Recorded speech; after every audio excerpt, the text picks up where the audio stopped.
कहते हैं जलन बुरी बात है। अगर आप अपनों से ही जलोगे और उन पर शक करोगे तो रिश्ते को टूटते वक्त नहीं लगेगा। ऐसा ही हमारे साथ हुआ। मेरा नाम राधा है, मैं 16 साल की हूँ। दादाजी की मौत के बाद जमीन का 2 हिस्सा हो गया था और मेरे पापा और चाचा ने अपना अपना घर बना लिया था। मेरे पापा और चाचा जी का घर अलग जरूर था पर उनका दिल एक था। दोनों एक दूसरे से बहुत मोहब्बत करते थे। बचपन से ही दोनों भाइयों में बहुत प्यार था। मेरी माँ आशा देवी बहुत बड़े घर की औरत थी। मेरे पापा और वह एक ही कॉलेज में पढ़ते थे और दोनों के बीच में प्यार हो गया।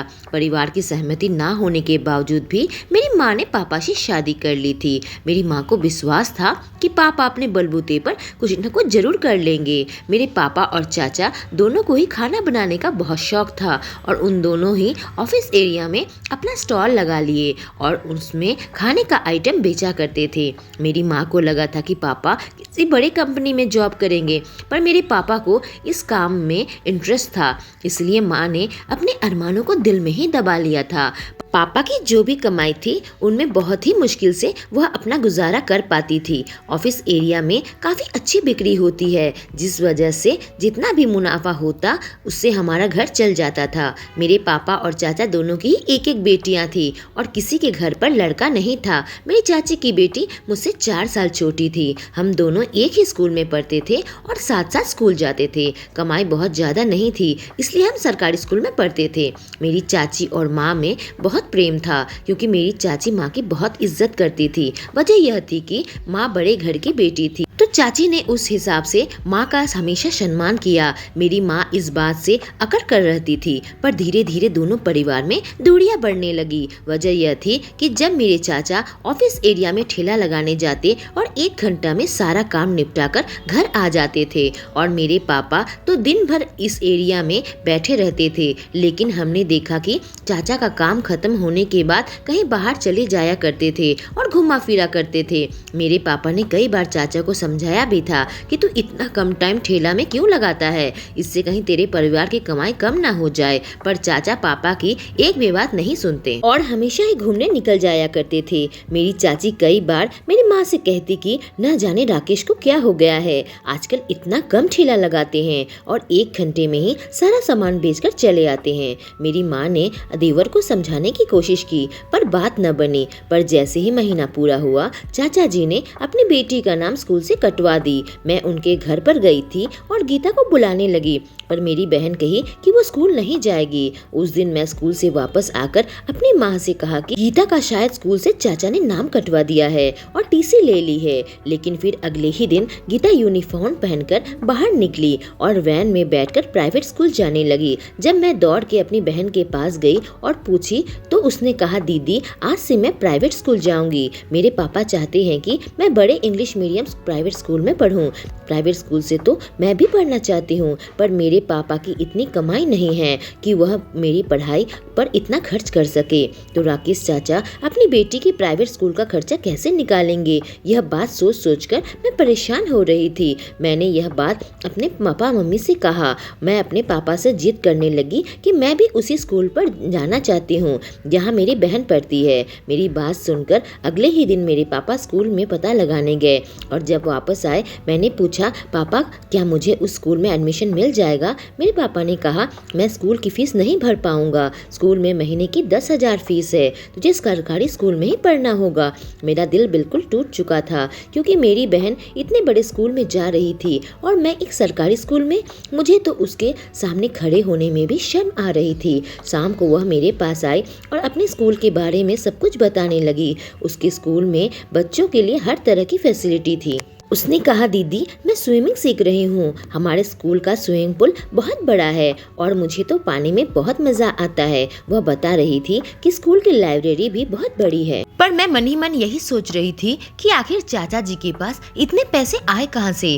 अगर किसी तरीके से मुझे पता लग जाए तो मेरे पापा भी इतना पैसा कमा सकते हैं, इससे तो हमारी हालत भी सुधर जाएगी। कुछ दिनों में मेरे चाचा जी एक बड़ा मकान बनवाने लगे। मेरी चाची घर पर आकर गर्व से बताती कि हम तो अपना बहुत ही अच्छा मॉडर्न स्टाइल का मकान बना रहे हैं अब वह महंगे महंगे कपड़े पहनने लगी थी और उनके पास अच्छे खासे पैसे आने लगे थे। जब मेरी माँ ने पूछा तो चाची ने कहा, आजकल राकेश काम पर जाते हैं और 1 घंटे में सारा सामान बेचकर घर वापस आ जाते हैं और ढेर सारे पैसे मेरे हाथों में थमा देते हैं।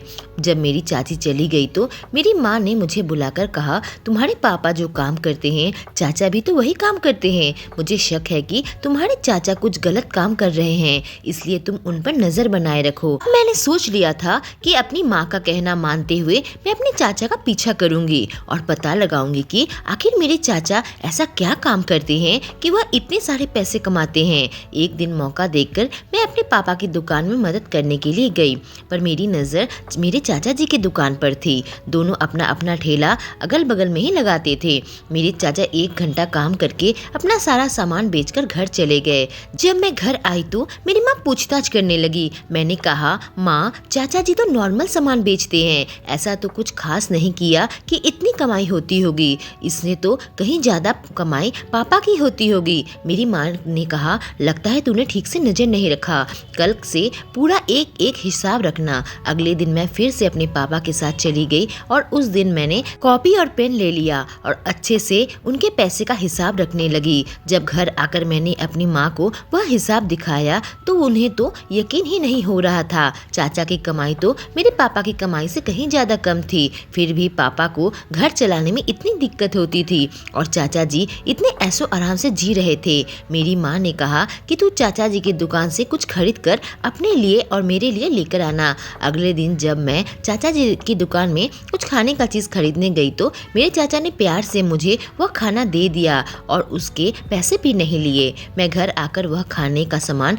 माँ को दिया। माँ ने चक्कर कहा कि खाना तो सही है, कोई मिलावट नहीं है। हमें तो कुछ भी समझ नहीं आ रहा था कि आखिर चक्कर क्या है। एक दिन मैंने देखा कि मेरे चाचा जी से कोई आदमी मिलने के लिए आया है। उस आदमी को मैंने अपने चाचा जी के घर पर चक्कर लगाते हुए कई बार देखा था। न जाने वह आदमी कौन है। शक्ल सूरत से तो मुझे कुछ सही नहीं लगा, पर मैंने उस बात को दिमाग से निकाल दिया। होगा कोई भी, शायद कुछ जरूरत होगी तभी आता होगा। गीता आजकल मुझसे कम खेला करती थी। मुझे ऐसा लगता था कि शायद उसे इस बात का घमंड हो गया है कि वह अब बड़े स्कूल में पढ़ती है। पहले तो हर वक्त दीदी दीदी करके मेरे पास आ जाया करती थी, पर आजकल मुझसे दूर दूर रहती है, कभी मेरे पास नहीं आती। एक दिन मैं घर के बाहर टहल रही थी तो गीता मेरे पास आई और कही, दीदी काफी दिन हो गए हैं आपसे बात किए हुए। मैंने कहा, आजकल तो तू आती ही नहीं है, बड़े स्कूल जाती है इसलिए अपनी दीदी को दिल से निकाल दिया है। उसने कहा, दीदी ये कैसी बातें कर रही हो। दरअसल अचानक ही पापा ने स्कूल बदल दिया और मेरा इंग्लिश मीडियम हो गया है। इसी वजह से मुझे पढ़ाई में बहुत दिक्कत आती है और स्कूल में पढ़ाई का बहुत प्रेशर डालते हैं। पापा ने तो आज मुझे ट्यूशन भी लगा दिया है ताकि मेरी रिजल्ट अच्छी हो सके। इसी वजह से न मैं आपसे मिल पाती हूँ, न हम खेल पाते हैं, न हम घूम पाते हैं। यह कहते कहते उसका चेहरा एकदम मुरझा गया। बेचारी शायद सच ही बोल रही है। हम दोनों उसी के घर के सामने घूमने लगे और बातें करने लगे। तभी हमें चाचा जी का ठेला नजर आया। मेरे पापा तो कब का काम के लिए निकल चुके थे, पर मैंने गीता से जब पूछा उसने कहा, पापा अब तक काम पर नहीं गए हैं, वो तो कहीं बाहर गए हुए हैं। मैं और गीता चाचा के ठेले के पास जाकर कुछ खाने को ढूंढने लगे कि तभी चाचा जी वहाँ पर आ गए और दूर से ही हमें आवाज़ लगा दी कि ठेले से दूर हो जाओ, उसमें हाथ मत लगाओ। हम दोनों काफ़ी घबरा गए। मैंने इससे पहले चाचा जी को इतने गुस्से में कभी नहीं देखा था।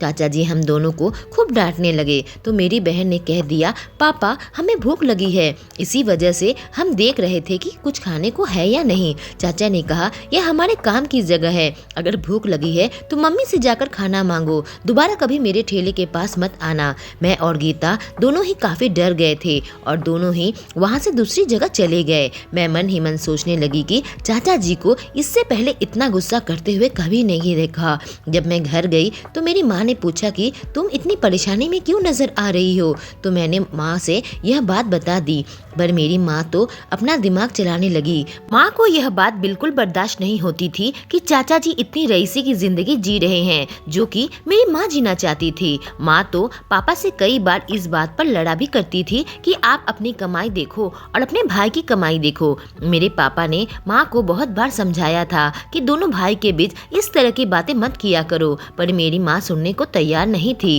माँ ने तो सोच विचार कर यही कहा कि राधा, मुझे लगता है चाचा जी के ठेले में जरूर कोई ऐसा सामान होगा जिस वजह से वह तुम्हें डांट रहे हो। मैंने कहा माँ, उसमें तो ऐसा कोई भी सामान नहीं था, पर मेरी माँ इस बात पर अड़ गई और मुझसे कहने लगी कि तुम्हें पता लगाना पड़ेगा कि उनके ठेले में क्या है। जरूर तुम्हारे चाचा कोई गैर कानूनी सामान बेचते होंगे। मैं अपने चाचा जी से बहुत प्यार करती थी। स्कूल के मामले में मुझे अपने बहन से जलन जरूर होती थी, पर वह इसलिए कि मुझे अच्छी पढ़ाई करने का शौक है। बाकी मुझे इस बात से फर्क नहीं पड़ता कि मेरे चाचा कितना कमाते हैं और मेरे पापा कितना कमाते हैं। हाँ, भले ही मेरी बहन को वह सारी चीज मिल रही थी जो मेरे पापा मुझे नहीं दे पा रहे थे। इसका मतलब यह नहीं कि मैं अपने चाचा के ऊपर शक करूं कि वह कोई गैर कानूनी सामान बेच रहे हैं। मैं नहीं चाहती थी कि मेरी वजह से मेरे चाचा जी किसी मुसीबत में पड़ जाए, इसलिए मैंने माँ की बात पर बिल्कुल भी ध्यान नहीं दिया।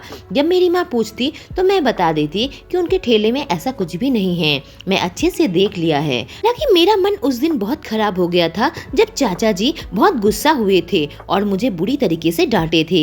एक वह भी वजह थी कि मैं चाचा जी के ठेले के पास दोबारा नहीं जाना चाहती थी, क्योंकि मैं उनके गुस्से से काफी डर गई थी। लेकिन कुछ ही दिनों बाद हमें उनके ठेले के करीब जाने का एक और मौका मिला। मैं और गीता घर पर बैठकर टीवी देख रहे थे कि चाची ने कहा कि घर में अंडा खत्म हो गया है, जाओ 6 अंडे चाचा जी के ठेले से लेकर आओ। जब हम दोनों ठेले से अंडा लेने गए तो चाचा जी ने फिर से हमें देख लिया और हमें खूब डांटने लगे। हमारे ऊपर गुस्सा होने लगे कि तुम दोनों को कितनी बार मना किया है, मेरे ठेले से दूर रखो, आखिर तुम दोनों मेरे ठेले के आसपास क्यों भटकती रहती हो। वह इतनी जोर जोर से डांट रहे थे कि डर के मारे हम दोनों की हालत बिल्कुल ही खराब हो गई थी। चाचा जी की आवाज सुनकर चाची जी बाहर आई और चाचा से कहने लगी, राकेश, इन लोगों को क्यों डांट रहे हो? मैंने इन्हें 6 अंडे लेने के लिए भेजा था। यह बेचारी तो तुम्हारे ठेले के आसपास कभी भी नहीं भटकती है और मेरे कहने पर ही आई थी। देखो, डांट डांट कर इनका क्या हाल कर दिया है। बेचारी कुछ बोल भी नहीं पाई। मेरे चाचा ने चाची से कहा, तुम भी मेरे ठेले से दूर रहा करो, कोई भी सामान चाहिए दुकान से मंगवा लिया करो, यह मेरा काम का सवाल है। मैं सारा हिसाब किताब बना रहता है। इस पर चाची ने कहा, पहले तो मैं यहीं से सामान ले लिया करती थी, तब तो आप कुछ भी नहीं कहते थे, और अब जब हमारे पास इतने पैसे आने लगे हैं तो 6 अंडे लेने का क्या बहुत नुकसान पहुंच जाएगा। मेरे चाचा उस दिन बहुत गुस्सा हो गए थे और गुस्से से बाहर चले गए थे। थोड़ी देर बाद वह घर आए और 6 अंडा मेरी चाची के हाथों में थमा दिया था। मेरी चाची को भी यह बात पसंद नहीं आई थी, जिस तरह से चाचा जी का बिहेवियर था। मैं घर पर आ गई थी और काफी उदास थी।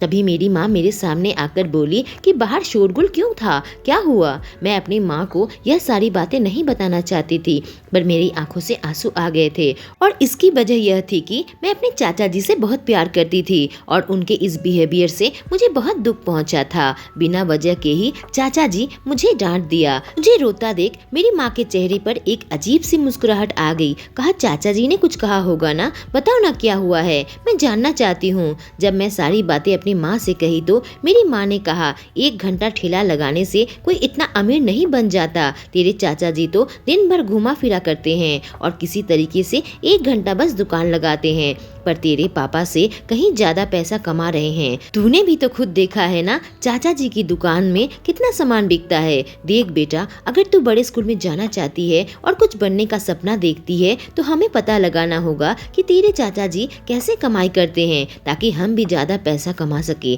बस तुझे पता लगाना है उनके ठेले में ऐसा क्या है। मैंने कहा, ठीक है, मैं पता लगाकर आपको बता दूंगी। मैं अपनी माँ को बचपन से जानती हूँ। मेरी माँ इस बात से खुश नहीं है कि उन्होंने पापा से शादी की है, क्योंकि आजकल हर वक्त मेरे पापा को ताना दिया करती है। उन्हें तो बस लाखों करोड़ों रुपए चाहिए। पर माँ की बातों से अब मेरे दिमाग में भी शक भरने लगा था, क्योंकि मैं खुद अपनी आंखों से देखा था कि चाचा की इतनी कमाई नहीं है। फिर आखिर गीता को इतने महंगे स्कूल में कैसे पढ़ा रहे हैं। हो सकता है कि मेरे चाचा जी कोई गैर कानूनी काम करके मेरे पापा से ज्यादा कमा रहे हैं। तो मैं मौके की तलाश में थी। एक दिन मुझे मौका मिल गया चाचा जी के ठेले के करीब जाने का। जब मैं ठेले की अच्छे से तलाशी ली तो मुझे उसमें कुछ ऐसा सामान मिला जिसे देखकर मेरे पैरों तले से जमीन निकल गई। मैं अपनी माँ के पास आकर माँ को सारी बातें बता दी। मेरी माँ को तो मानो यकीन ही नहीं हो रहा था, लेकिन फिर उनके चेहरे पर मैंने एक खतरनाक मुस्कुराहट देखी। उसने कहा, बेटा शाबाश, तूने बहुत अच्छा काम किया है। लेकिन अब मुझे अपने चाचा के लिए डर लगने लगा था। मुझे समझ नहीं आ रहा था कि मेरी माँ के दिमाग में क्या चल रहा है। उसके बाद से ही मेरी माँ पापा के साथ बहुत अच्छे से बिहेव करने लगी। मेरी पापा भी माँ की इस बिहेवियर से हैरत में पड़ गए थे। रोज रोज जब पापा काम से घर आते थे तो वह पहले झगड़ा किया करती थी, पर आजकल तो पापा के साथ बहुत ही प्यार से बात करती है।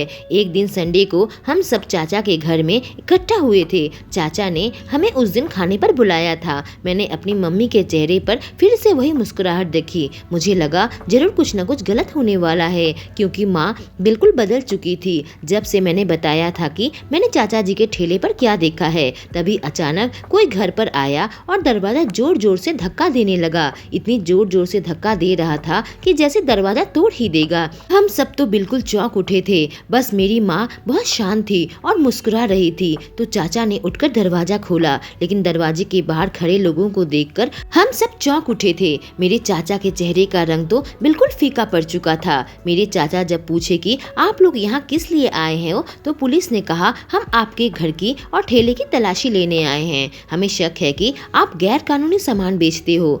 हाँ, मुझे यकीन हो गया था कि मेरे माँ ने ही पुलिस को यह इन्फॉर्मेशन दी है, और मेरी माँ इस हद तक गिर गई कि उसने चाचा के पीछे पुलिस लगा दी। अपने आप को ऊपर उठाने के लिए उसने अपने परिवार के खिलाफ इतनी बड़ी साजिश रची। मैं गुस्से से अपनी माँ की तरफ देखने लगी, पर मेरी माँ के चेहरे में मुस्कुराहट थी। हम सब चाचा जी के ठेले के पास आ चुके थे और मेरे चाचा जी मेरी माँ को देखकर समझ गए थे कि पुलिस को यह टिप मेरी माँ ने ही दिया है। जब पुलिस ने चाचा जी का ठेला सर्च किया तो उसमें कुछ पैकेट मिले। उसमें सफेद पाउडर जैसा कोई सामान था और घास फूस जैसा कोई सामान था, जो कि मैं चाचा जी के ठेले में देखा था और अपनी माँ को यह खबर दे दी थी। पुलिस ने उन पैकेट को काटकर सामान को जब चेक करने लगे तो सफेद पाउडर को देखकर उन्होंने कहा कि यह तो चीनी है, और घास फूस जैसा सामान था वह तो चाय की पत्ती थी। यह सुनकर तो मेरी माँ के चेहरे का रंग ही बदल गया। वह काफी गुस्से में मेरी तरफ देखने लगी। मेरे चाचा जी ने कहा कि यह सब क्या हो रहा है।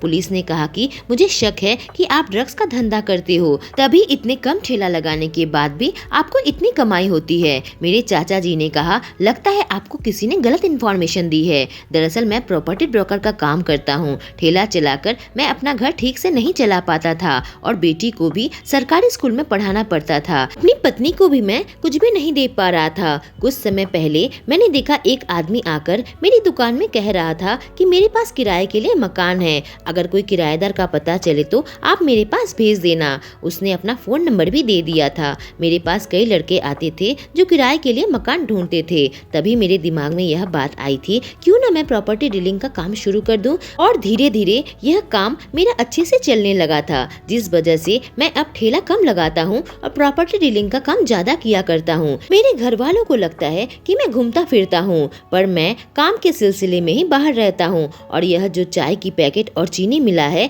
इससे मैं चाय बनाता हूँ। इस वजह से ही यह मेरे ठेले में है। मेरा ठेला एक खाने की दुकान है और मैं चाय भी बेचता हूँ। पुलिस वालों को यहाँ कुछ भी नहीं मिला और इसीलिए वह चली गई थी। मेरे चाचा बेकसूर थे और मेरी माँ इस हद तक गिर चुकी थी कि वह पुलिस को सारी बातें बता दी थी। जब हम घर आए तो मेरी माँ मुझे मारने लगी, कहीं तेरी वजह से ही आज यह गड़बड़ हुई है। मैंने कहा, माँ आप ही ने तो मुझे चाचा जी के ठेले में भेजा था और मैंने जो देखा था वही आकर आपको बताया था। शक का कीड़ा तो आपके दिमाग में था और आप इस हद तक गिर गई कि आपने पुलिस को बता दिया। मेरी मम्मी फिर से मेरे ऊपर हाथ उठाने लगी। तभी कमरे में पापा और चाचा आ गए। मेरे पापा ने कहा, अब मेरा शक सही निकला, पुलिस को तुमने ही लगाया था राकेश के पीछे। मेरी माँ का चेहरा देखने लायक हो गया। वह माफी मांगने लगी थी, पर मेरे पापा ने कहा, राकेश मेरा भाई है, तुम जानती हो मैं राकेश से कितना प्यार करता हूँ, पर तुम्हारी इस लालच से मैं परेशान हो गया हूँ। तुम्हारे बिहेवियर से मैं भी खुश नहीं हूँ और आज तुमने जो किया वह माफी के लायक नहीं है। मैं नहीं चाहता कि तुम फिर से ऐसा कुछ करो। मेरी माँ रोती रही, गिड़गिड़ाती रही, पर मेरे पापा ने उसे मायके भेज दिया। मेरी माँ मुझे भी अपने साथ ले जाना चाहती थी, पर मैंने उनके साथ जाने से इनकार कर दिया था। मैंने कहा माँ यही मेरा घर है, मैं इसे छोड़कर आपके पास कभी नहीं जाऊंगी। और आप तो अमीरी की जिंदगी जीना चाहती हैं, आपके मायके वाले अमीर है तो आप वहीं पर रहिए। मैं अपनी माँ से बहुत नाराज थी, पर मुझे इस बात का दुख अंदर ही अंदर था कि वह घर छोड़कर हमेशा के लिए जा रही है। मेरी माँ के जाने के बाद मेरे पापा ने कहा कि तुम्हारी माँ अगर अपने आप को बदल सके तो घर का दरवाज़ा उसके लिए फिर से मैं खोल दूंगा, पर शायद उसे वक्त चाहिए अपना सबक सीखने के लिए। मैं अपने चाचा के पास जाकर उनसे माफ़ी मांग ली थी और उनसे यह भी कह दिया था कि जब उन्होंने मुझे और गीता को ठेला के पास जाने से बहुत डांटा था, इस बात से मैं बहुत नाराज थी। मेरे चाचा ने भी अपनी गलती की माफ़ी मुझसे मांग ली थी। शायद मेरी माँ एक न एक दिन वापस आ जाएंगी, पर मैं चाहती हूँ कि वह तभी वापस आए जब उनके दिल में घर के हर लोगों के लिए प्रेम हो, क्योंकि जलन की अग्नि से तो हमारा घर ही जल जाएगा। दोस्तों, अगर ये कहानी आपको पसंद आई हो तो हमारे चैनल को सब्सक्राइब करें और बेल आइकॉन को प्रेस करें। Thank you.